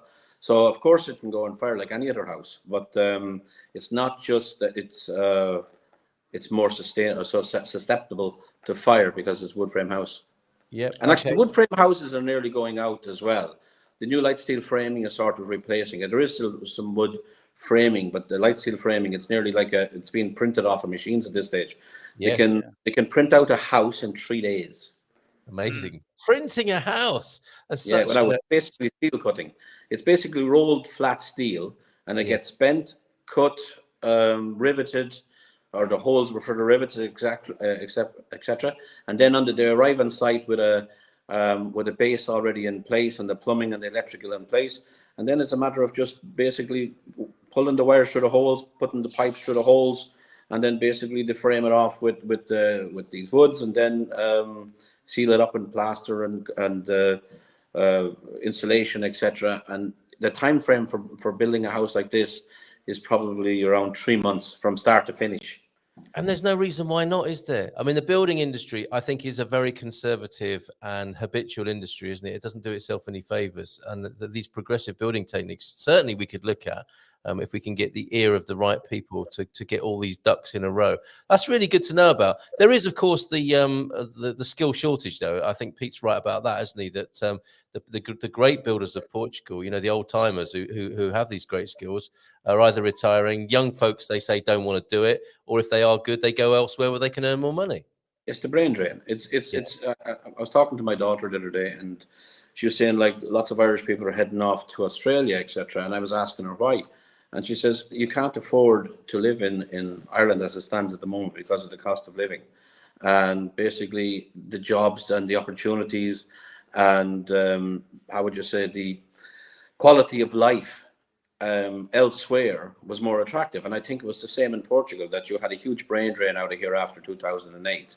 Yeah. And you have lots and lots of people who qualified as engineers and architects and electricians and whatever else. But you're right, because of the system of how people are paid here and the low incomes, and now the high cost of living, especially the cost of housing, has just have people leave. And I think the Portuguese population itself has shrank because of the brain drain. The young people have left the country. And I think, again, the government should have some kind of policy on where they should be looking to repatriate the brains that have left back to Portugal and incentivize them to come home, because you have an amazing country here. And that's fought out by the fact that you have so many foreigners who want to move here. Yeah. And basically, they are, I would say, picking up the bargains that are there because of where they're from. Obviously, the cost of living is probably a little bit higher than it would be in Portugal, but their salary difference is also extremely different. And that's what attracts people to here. The fact that they can live here at a cheaper rate, and obviously in a secure, beautiful environment. But what's happening is, and there just doesn't seem to be enough policy on the changing of the salaries and how employment works here in Portugal, and to incentivize people to stay. They said they have to compete. They have to compete for the investors. They have to compete to keep people here. They have to attract. They have to attract different types of jobs to Portugal here. For example, like export, import, and so on. But in Ireland, what they've done, they concentrated on the big tech companies. And they have the headquarters of Google. They have the headquarters of Facebook. They have the headquarters of Dell. They have the headquarters of all the top American corporates are headquartering in Ireland. And people say, you have to pay very little tax there. That's about to change. But the one thing they did, they created huge employment and good tech paying jobs. And even though it was more expensive to live there, they were able to bring in great paying jobs. Actually, one of the biggest companies in the world, it's an Irish company. It's an airline hire company, and that's why they have successful financial budgets year after year after year, because they could attract in the larger corporate jobs into Ireland. And I think Portugal has to do the same. They need to bring these high-paying jobs. So, and they need to look at the salary. What's frightening companies coming into Portugal is the status and how people are hired here. And basically, it's not really about the 14 months, and it's not really about, it's really about performance, being able to get, how would you say, get the best out of your workforce, and make sure that you can either incentivize them to work, and if they don't particularly want to work, that you can let them go. And it seems to be a sort of a thing here that it's impossible to fire somebody unless you pay them huge compensation. And as an employer here, it's not going, as a corporate company coming in here, you have to look at that part of it as well. So I think there's a couple of things that need to be done with regards to incentivizing people, corporate companies, to come here, maybe from, again, a tax incentive. The European Union brought, I think it was Google, to court to say that it owed Ireland something like, I don't know, 10 billion euros in taxes. And the Irish government brought the European Union to court to say we don't want it. Right. And won. Because they would have walked out the door. Yes. And would have took all those good paying jobs with them. You know? But this is why it's so great to have the property investor and the Marxist on the screen, because you need both, don't you? You do need to protect people, but not protect them at the cost of enterprise and competition and growth. And you need growth, but not at the cost of everyday people who can't afford to buy a house anymore. And this is why we need left and right in the chamber, isn't it? And rather than one or the other all the bloody time. Can I just come back on something? I mean, you're right, and I agree with a lot of what Bobby says. But what you're talking about in terms of employment rights and the rights of bosses to fire unproductive workers, you have to be very careful. I was an employer. I had my own business as a self-employed GP. 25 employees, etc. So I know what it's like to deal with underperformance, etc. But the problem is that the pendulum can swing too far the other way.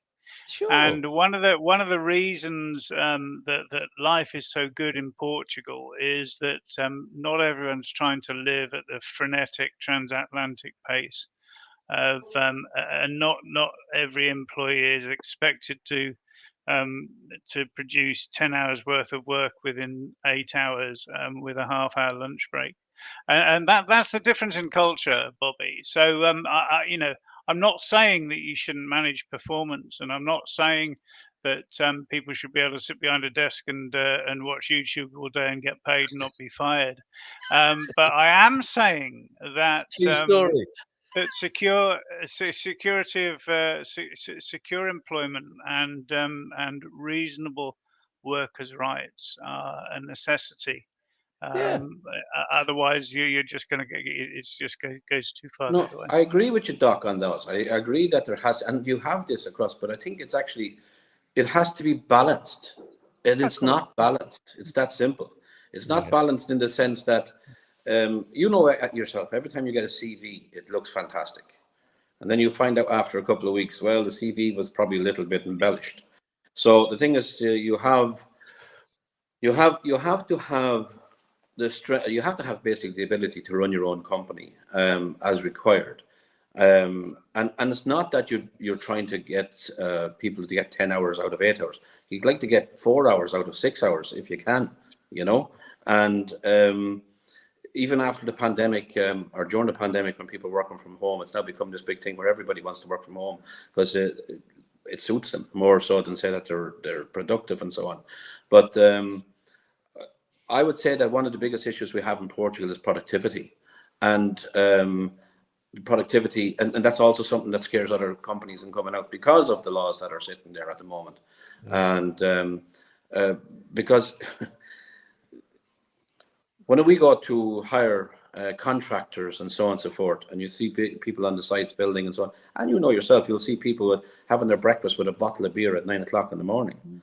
And well, this is the way it goes here, and so on and so forth. So there's a lot of things here that I suppose needs to sort of grow up and be addressed. And I think it all starts with the workplace and with the rules around the workplace, because to get the salaries to increase, you need productivity to increase. You need to have a base where you can have some kind of control over over your staff when you're employing staff and so on and so forth. And how do you say it? Make sure that you're getting the productivity of what you're paying.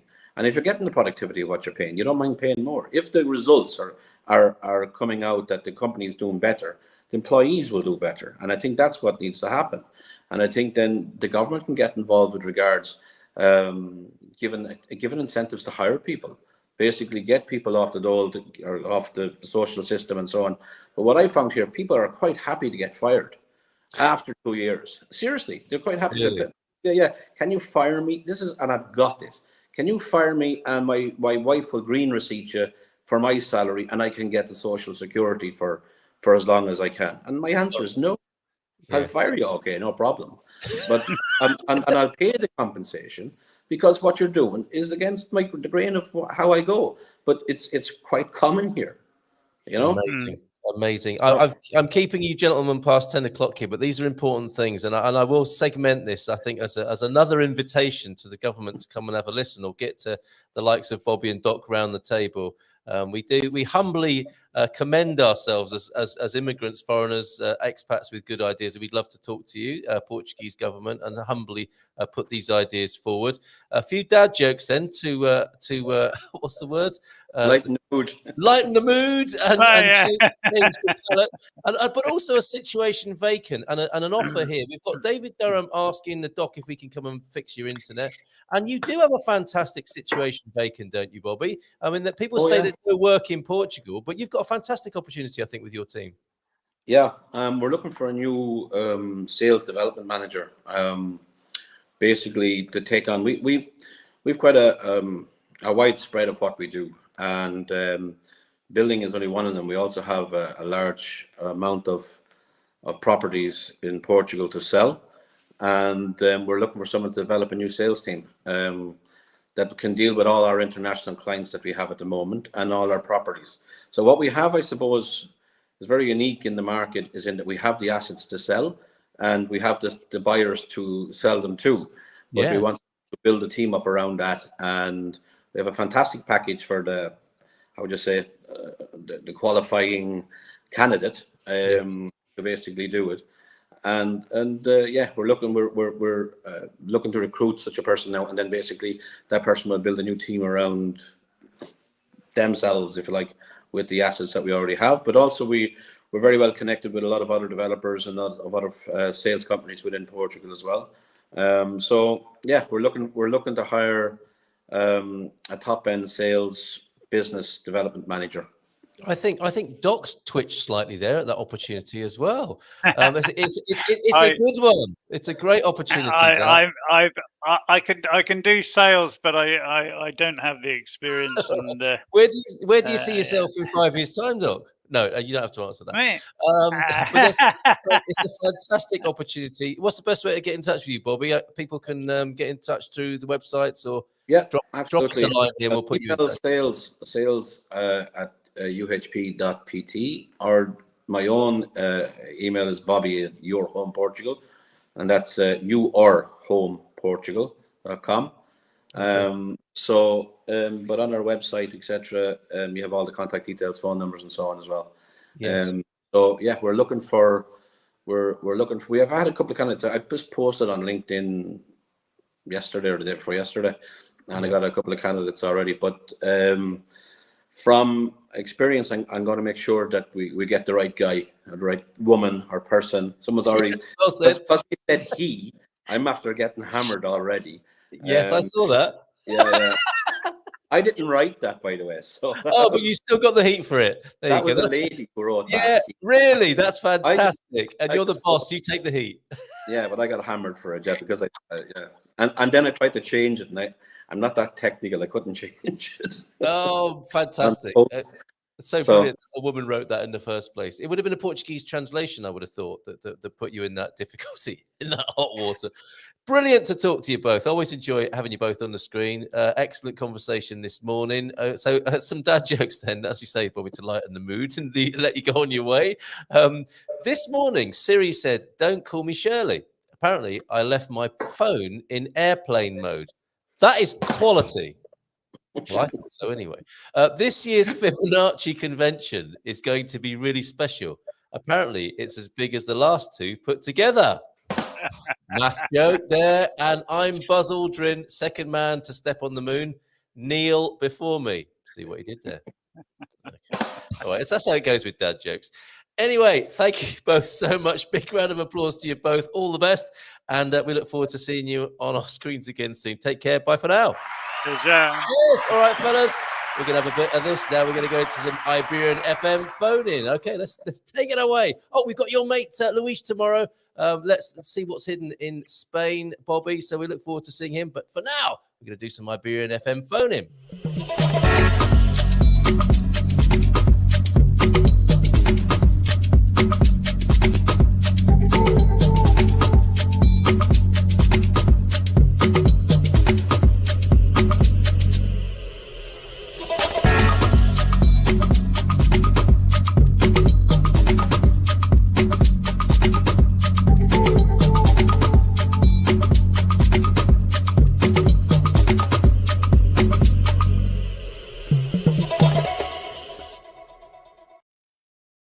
Oh, and let me just take that off the screen. That's your little bit of foreplay or your tickler, your taster for tomorrow. We'll be talking to Luis from Hidden in Spain.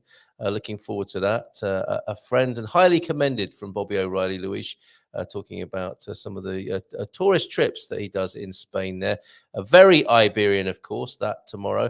This a little bit more trans-Iberian. Come on, let me get this off the screen so you can see me again. Doesn't matter if you're listening on the podcast. This is a podcast available on Spotify.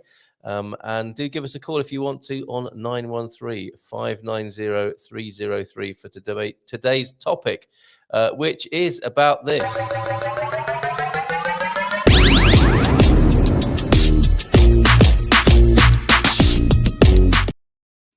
Now, I don't know if Ubi has put this on the screen already as part of this conversation, but it really helps, actually. Socialism is not a dirty word, except in the United States. And I'm going to try you with a few more words now. Hola, says that Feel Good Astrology as well. You're here. Let me just put on my ticker tape to encourage you to phone in on, not just yet, though, 913-590-303. The doc is still backstage. You might want to come back for some of this. But if I say words to you like Margaret Thatcher, Donald Trump, that might get Ubi twitching already. If I say socialism is not a dirty word, except in the US. If I say that I heard that someone said capitalism is the only way forward, what goes on for you? Now, I have my theory about this, and I was glad to have some sort of corroboration. I've got another thing I can show you on the screen. I was a bit behind myself, sat on the bacon slice. I got behind with my work this morning, and I had a few things to share with you that I didn't share. I did share the chlamydia picture. It wasn't actually a chlamydia picture. It was just a meme. If you weren't here to see that, I can explain. But look at this. This, for example, just have a little bit of take a breath. Okay, and then see if you can put your awareness of yourself, if this doesn't sound too weird and hippie-ish and like a meditation mindfulness retreat, see if you can put your perception of yourself, that thing that watches everything you do, see if you can put that slightly to the side or above, or just not right in the middle, right in the mix, but just separate your perceiver, your viewer of your life, the witness, let's call it the witness, and the other thing that's going on, the thoughts that are coming up in the mind. Because, of course, we've been talking to each other. We've been having political conversation. We've had quite a good little primer taster already today with political ideas. For Portuguese people, look, I'll put this on the screen. What does that do to you? If you're in your witness, what are you witnessing going in your body or in your mind? When I say things like Tucker Carlson, Donald Trump, Margaret Thatcher, who else could I say? Rishi Sunak, Nigel Farage, Brexit. If I say all these words, I don't really need to shout, do I? But if I say any of those, can you be in your witness and see what goes on? Gets triggered, gets activated in your mind and body. And I'm very grateful to, and yeah, I put this onto the screen. And I'll come back to this because, I saw this and I thought, yeah, I don't stand with Russia. I don't stand with Ukraine, their countries, their nation states, their ideas, their ideologies. I don't stand with NATO. I don't stand with the UN. They're, again, ideas, just creations. I stand with the people in each country who are held hostage. Hold on a minute. I need to give you the punchline here. Take that ticker tape off. I stand with the people in each country who are held hostage by governments that start wars, destroy economies, and subjugate our lives. Now, I think I know why I think that and why I put that meme on my timeline. I've got different ideas. And here we go. Yeah, in come the wind-ups as well. I heard Doc loved Thatcher. Yeah, and so I have my own reasons why I think I put that onto my timeline. And why I have the ideas I have, and I'll expand on this. Yes, so that sort of thing. Thankfully, Doc isn't backstage anymore because I think that may well have triggered him, Lord Gilchrist. So bear with me, folks. Thatcher was iconic, also terrible. I'm not necessarily looking for opinions on any of the people or ideas I've mentioned so far.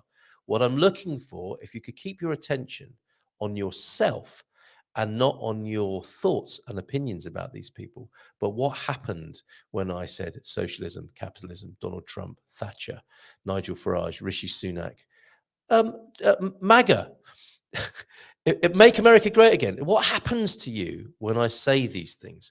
Have you got the presence of mind? Have you got the transcendence? Have you got the mindfulness? Have you got the space to, for at least a moment, look at what's going on inside you when that happens, rather than just getting on your keyboard, getting all triggered? And I'm not saying, I'm not trying to diminish your feelings here. I'm not denying your feelings. I'm just taking a slightly different angle on this. Okay. If you really must say what you think about those people, then go ahead and do it. This is the Iberian FM phone in part. That's what we're about. People sharing their what's grinding their gears, what's treading on their melons, man, that kind of thing. What's getting your panties in a bunch. Of course, you're able to talk about that. I think it's very important that people are heard. And I also think that people hear themselves and see what's going on in themselves. And that's my suggestion for this morning. What is it that happens? What is the mechanism for being triggered? Why does it happen? Now, I was very grateful to James, as I said, and I put this up on my Facebook timeline yesterday, where I do get triggered, where other people get triggered as a result of what I post. It's a great example. Just the word you mentioned of the word Facebook. What's really going on, I asked yesterday, 18 hours ago, when people get offended, triggered, or activated by what they see, hear, or experience. Mrs. M says, I would like to know. Me too. I'm guessing some form of cognitive dissonance. I saw a meme shortly after. You can sway 1,000 men by appealing to their prejudices quicker, i.e. what triggers them and what pleases them, then you can convince one man by logic. You can sway 1,000 men by appealing to their prejudices quicker than you can convince one man by logic. And even reading that out, you might say, well, you could say woman as well, or you could say they or people. You don't have to say man or men, referring to the hot water that Bobby got himself in as well. Overthinking, friend Anna Todd in the UK, was what got her triggered, I think she was suggesting. And quite simply, says James, you see, I like this. And he's actually writing a book on it.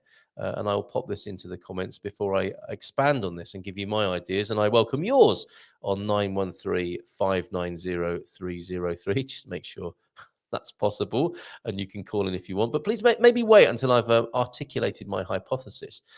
James says, quite simply, I believe it's primarily a matter of old and unresolved issues, often trauma of some sort, combined with ego reaction.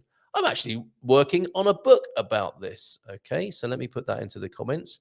Why do you think then you and people get triggered? That's the big question today. I think comments are coming in. It's so complex, not surprisingly, as we humans are complex. There's what you said yesterday, James. I don't know if you still stand by that. You're entitled to change your mind and opinion at any moment, but I thought it was very useful indeed. Oh, I'm not going to get to my hypothesis just yet, but I might be able to expand upon it with whoever it is that's calling in. Let's take their call because it would be rude not to. Let's get Chris through on the line. Good morning to you, Capricorn 12. How are you? I'm good, thanks, Carl. And yourself? Really good. And I'm really enjoying or looking forward to talking about this. I know yourself, Chris, you can get triggered occasionally from time to time. A keyword for you, possibly Brexit. Not anymore. Oh, good man. What did you do? Tell me. Well, do you know, the thing is, okay, I realised, yeah, you know, Brexit, you know, affected me for a certain period of time and my family and friends. But at the same time, I bathe in the stupidity of people that want to take away from their own selves and their own family and generations after them. You know, so literally, I sat there and I thought to myself, what's the point about getting triggered? What's the point of getting triggered about it?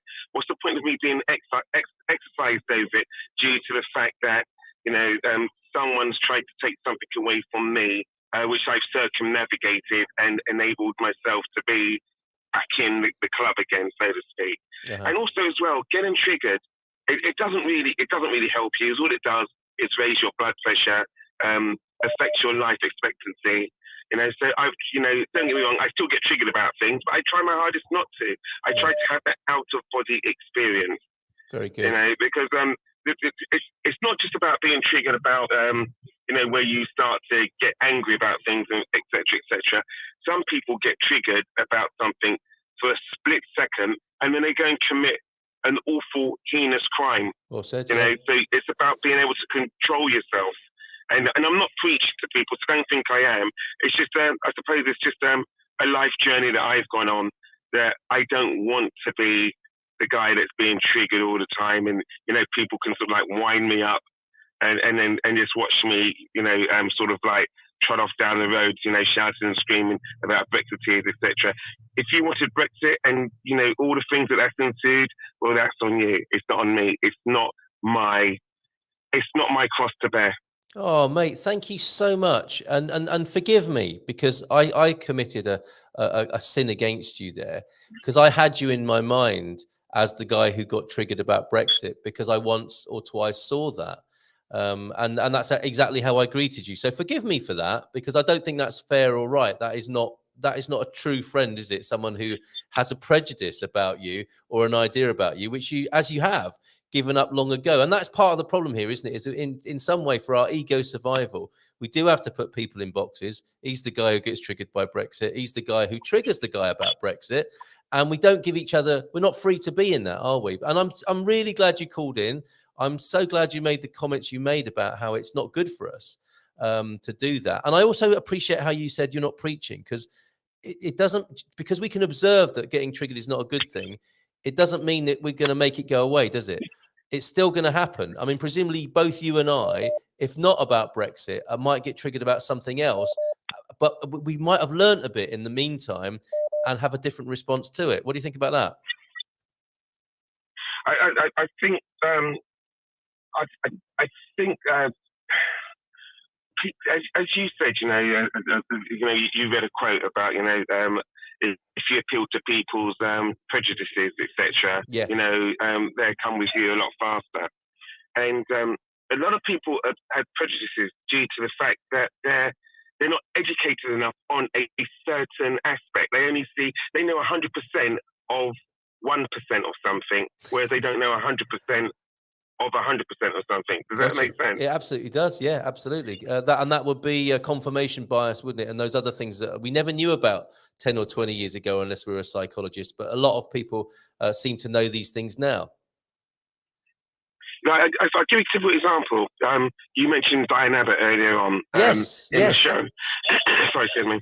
Now, not a lot of people realise or mention the fact that if Hitler was so exercised over Jesse Owens winning all the medals that he did in the Olympics, what do you think the Nazis did to black people in Germany?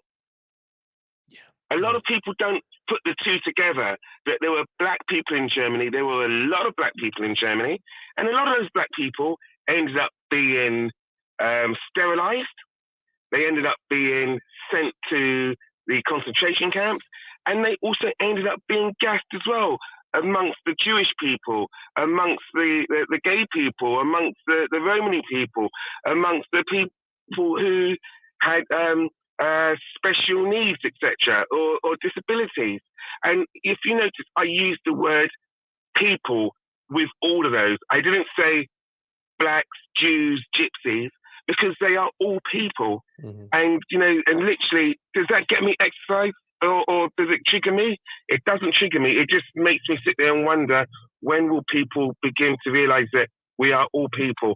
And if someone does a bad act, they're a bad person, regardless of what color, race, creed, or whatever they are. Nice one, mate. Absolutely. Evil is evil. Yeah.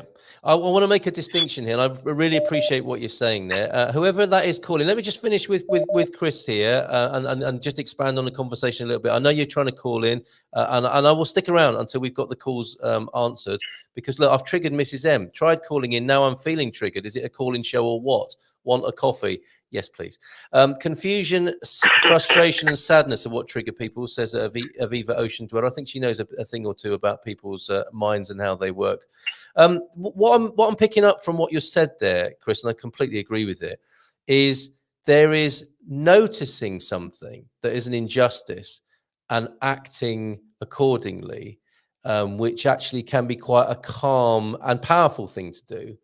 And then there is and let's call that light.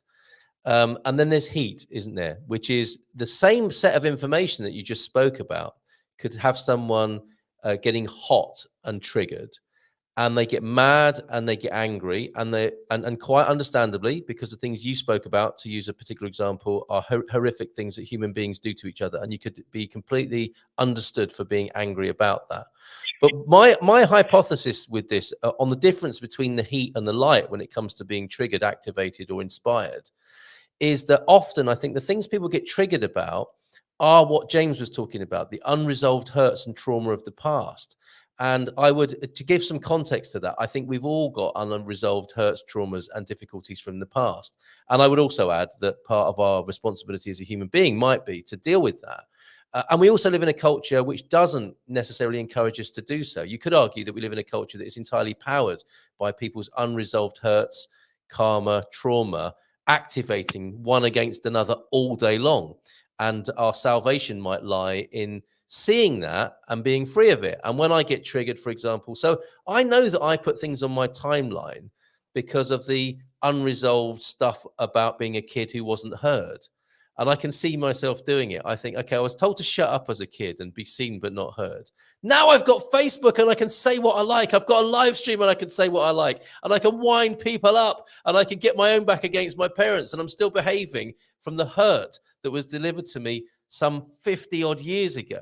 Now, if I can see that, I think we've got the beginnings of light and relief and transcendence from that condition. And I don't have to be such an arsehole on my timeline all day long upsetting people with memes that I think are going to trigger people and give me attention. So are you with me on that? With this, what lies behind triggering and the difference between the light, if you like, of being inspired, seeing an injustice and doing something about it, and the heat of triggering, which is just your pain coming up. And it's actually, in the end, nothing to do with what you're seeing. It's nothing to do with Diane Abbott, Jacob Rees-Mogg. It's just you doing a proxy war on other people, just using that subject matter. Sometimes. Yeah. I can't say all the time, but I can say sometimes. And you know what you said there about the about your childhood, etc. People are like trees. We're all rooted somewhere. Yeah. Unless you're like the trees that you see, the olive trees, which is, the 300-year olive tree, which has been, moved, put in a pot, and move somewhere else. Yeah. You know, so you then become different to where you was rooted originally. Yeah. You know, and therefore that's the same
Hey, I'm back on the screen here. I don't know if you can hear me.